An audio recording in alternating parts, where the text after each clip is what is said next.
Terry, there's a rumor afoot that the Jewish people, the Israelis, are planning to rebuild the temple, or at least there's a move among them that people want to rebuild the temple. And I was reading today in the book of the prophet Ezra, and I thought it might be instructive because they had a second temple that was built in his day. And here's what it says in Ezra chapter 3. Now, when the builders had laid the foundation of the temple of the Lord, the priests stood in their apparel with trumpets, and the Levites, the sons of Asaph, with cymbals to praise the Lord according to the directions of King David of Israel. They sang, praising and giving thanks to the Lord, saying, "For he is good, for his loving kindness is upon Israel forever." And all the people shouted with a great shout when they praised the Lord, because the foundation of the house of the Lord was laid. Yet many of the priests and Levites and heads of fathers' households, the old men who had seen the first temple, wept with a loud voice when the foundation of this house was laid before their eyes, while many shouted aloud for joy, so that the people could not distinguish the sound of the shout of joy from the sound of weeping of the people, for the people shouted with a loud shout, and the sound was heard far away. So that was the building of the second temple. When the foundation was laid, it was delayed, then they finally finished it. And that was the temple when Jesus was here. So that temple was then later destroyed by the Romans. Nebuchadnezzar had destroyed it once before, then the Romans. And now there is no temple, but there are people who want to rebuild the temple. So tell us about it. Well, on June 7th in 1967, Israeli forces captured the city of Jerusalem in what was called the Six-Day War. After nearly 2,000 years of exile, the Jewish people were close to their dream of a new temple. But that dream lasted just a few days. The Temple Mount was later returned to Muslim authorities, and 4 decades later, Jews are still forbidden to worship there. But that hasn't stopped some people from making plans to build the next temple. Here's Chris Mitchell in Jerusalem.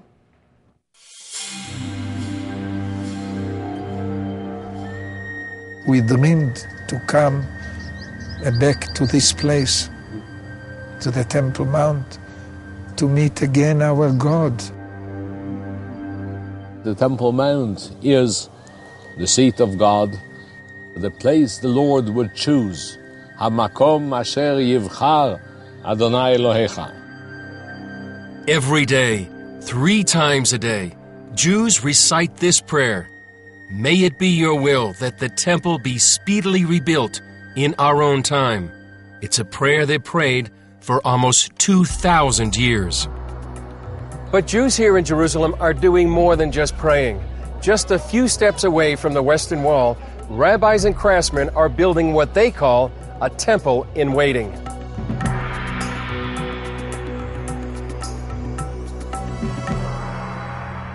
We're supposed to build a temple, and nothing about that changed. Nothing about that commandment changed. Chaim Richman is a director at the Temple Institute in Jerusalem. The Temple Institute is actively engaged in research and preparation for the resumption of the service in the Holy Temple, to the extent of actually preparing operational blueprints for the construction of the temple according to the most modern standards. This menorah is just one of several vessels created for the next temple. It's covered with 95 pounds of pure gold and has a price tag of $2 million. Piece by piece, the third temple is taking shape, with priest garments, vessels of copper, gold, and silver, and a new generation of Levite priests, specially trained for temple service. We have enough in place now to resume the divine service and to build the temple. But obviously, a lot of things have to happen in order for this to happen. Richmond isn't the only one who's ready to rebuild. You actually have blueprints, architectural drawings for the third temple? 3,000 years after King Solomon built the first Jewish temple, another Solomon is laying the foundations for the third. From the womb of my mother, I have a task and a mission in my life, which is connected with the rebirth of Israel. Gershon Solomon leads a group called the Temple Mount Faithful. They commissioned these cornerstones for the third temple. The 6-ton stones were consecrated with water from the biblical pool of Siloam and cut with diamonds. And why God commanded us not to cut them by iron? Don't forget that these are stones for the house of God. They cannot be like other stones. For several years, Solomon and his followers tried to place the stones on the Temple Mount, and every year they were stopped by Israeli police. Unfortunately, weakness of the Israeli leadership did not allow us to bring the cornerstone to the right place. The end-time temple should be built on the same location of the first and the second temple. But that location is already occupied. The holiest site for Jews is also the third holiest site for Muslims. And neither side is ready to share. The Temple Mount, 35 acres of it, is the most explosive piece of territory on the face of the planet. In 2002, Palestinian leader Yasser Arafat told an Arab newspaper that the Israelis found not a single stone proving that the Temple of Solomon was there because the temple was not in Palestine at all. The issue of the temple, it's so sensitive. Dr. Yusuf Nache is in charge of tourism at the Dome of the Rock. Here's what he had to say when I asked him about the Jewish temple. It's not an undeniable fact. It is theories, and the political situation, the misunderstanding, the mistrust distorted all the facts. That is stupid, because the Arabs themselves, they call Jerusalem the place of the temple. And the Golden Dome right behind me, the Dome of the Rock, was built in order to replace Solomon's temple. I think this temple denial is more serious than the Holocaust denial. To counter this so-called temple denial, Gabriel Barkay is pushing the archaeological envelope. Muslim law forbids any digging on the mount itself.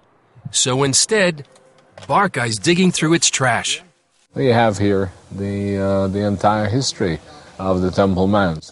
He and his team are sifting through truckloads of debris, unearthed by bulldozers and discarded by Muslim authorities. So there could be artifacts in here going back to the first and second temple? And yes, there are, no doubt. Among their finds, a Babylonian arrowhead from the fall of Jerusalem in 586 BC, and this 2,400-year-old Hebrew coin, the oldest ever minted in Jerusalem. Do you think in your lifetime there'll ever be a time when you can actually investigate what's under the Temple Mount? No, I don't. I'm very pessimistic about it. Some of the most dramatic traces of temple life have been unearthed here at the Western Wall. This street was part of the marketplace outside the Second Temple. On the walls, you can still see the marks from the fires that destroyed the temple in 70 AD, and overturned stones still lying where they were thrown from the top of the Temple Mount by the armies of Rome. On one stone is a Hebrew inscription, "To the place of trumpeting." It's a set of ancient directions to the southwest corner of the temple, where trumpeters announced the arrival of the Sabbath 2,000 years ago. Even more intriguing is the part of the Western Wall that's still underground. Amongst the courses of the Western Wall, the line of stones which we have here, this is the greatest and the most exciting one we have here. Dan Bahat spent 40 years excavating the tunnels around the Temple Mount, and he says the most compelling case for the temple is yet to be discovered. I believe that behind this stone is a large arch which forms a storehouse, a big storehouse, which stored all the treasures of the temple. But we don't have till now anywhere where those treasures were, and the only possibility is that it must be subterranean somewhere around the Temple Mount. I believe that it might have been behind this wall. So do you think it's possible that the treasures are still there? I hope so. Maybe in the future, when it will be possible to dig, maybe we'll get to there. I say we, it must be my grandchildren, the earliest. But Bahat's interest in the temple is strictly in its past, not in its future. There is no chance whatsoever for the third temple. The third temple will be when the Messiah comes, and both of our Jews and Christians are waiting for him. So let us see when he comes what happens. It won't happen before. Rabbis for centuries did not understand this and in fact argued, well, are we supposed to build the temple and then the Messiah will come? Or are we supposed to wait and then the Messiah will build the temple? Again, I could hear the voice of God like He's speaking to all of us. I brought you here to build my house. Build my house. An amazing, amazing place. If you'd like more information on this, you can go to cbn.com to find out about it. You know, Pat, there's a lot of controversy amongst Christians about this. Does the temple need to be rebuilt, or will there be a sacrifice if Jesus made the ultimate sacrifice? The obvious sacrifices have stopped because He was the sacrifice and He is the high priest, and the sacrifice and the offering is now in heaven. It's not on earth any longer. But yet we have in the Bible, when it talks about the Antichrist, you know, he will stand in the temple of God, and so people have expected that as a fulfillment. If he is going to come on the scene as we think in the future, then there would have to be a temple built. On the other hand, if you look at some of the figures of history, the latest, of course, was Titus, the general of Rome, who sacked the temple. I mean, you could say, well, he represented the Antichrist, or Rome was the Antichrist. So biblical scholars differ on, you know, who it is, but nevertheless, this is certainly intriguing, and you see the thrill. But it took hundreds of years to get that second temple built. They had to go through all kinds of problems with the local authorities. They had to have the temple building stopped for a while. Cyrus gave a decree to build it, and then later on, another Persian emperor couldn't find any evidence of Cyrus's decree.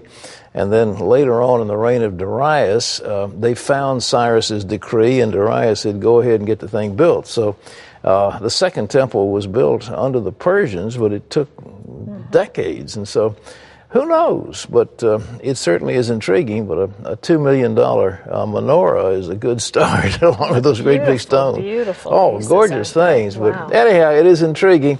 And ladies and gentlemen, I'm sure there are people who want that series. We haven't gotten it all together, but I congratulate Aaron Zimmerman. I believe Gordon has had a hand in it, and other people, Chris Mitchell, who was voicing that they're excellent reports about what's going on in the that area of the world which is so important in biblical prophecy.